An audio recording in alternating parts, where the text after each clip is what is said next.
అంతకుముందు Vijayawada ACB court judge ముందు తన గోడు వెళ్లబోసుకున్నారు ఎంపీ మిథున్ రెడ్డి. తాను అల్సర్తో బాధపడుతున్నట్లు జడ్జికి చెప్పారు.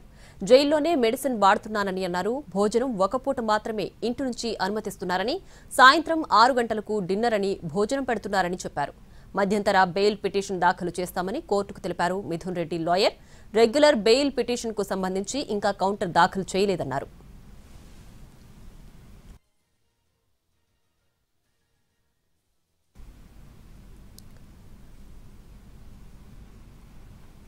విజయవాడ ఏసీబీ కోర్టు న్యాయమూర్తి ఎదుట కంటతడి పెట్టారు కేసిరెడ్డి. లిక్కర్ కేసులో A1గా ఉన్నారు కేసిరెడ్డి.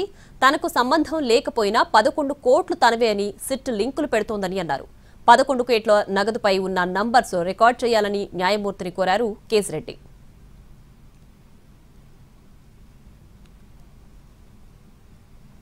తాను 2024 జూన్లో ఆ డబ్బు వరుణ్కి ఇచ్చినట్లు చెబుతున్నారని, ఆ నోట్లు ఆర్బీఐ ఎప్పుడు ముద్రించింది అనేది చూడ్డానికి నంబర్స్ రికార్డ్ చేయాలని కోరారు కేసిరెడ్డి. ఫామ్ హౌస్ను 45 ఏళ్ల క్రితం కొన్నారని, నేను దానికి బినామీ అంటున్నారని, తన వయసు 43 అని, పుట్టకముందే వేరే వారికి నేను బినామీ అయ్యానా అని కోర్టు ఎదుట కంటతడి పెట్టారు కేసిరెడ్డి.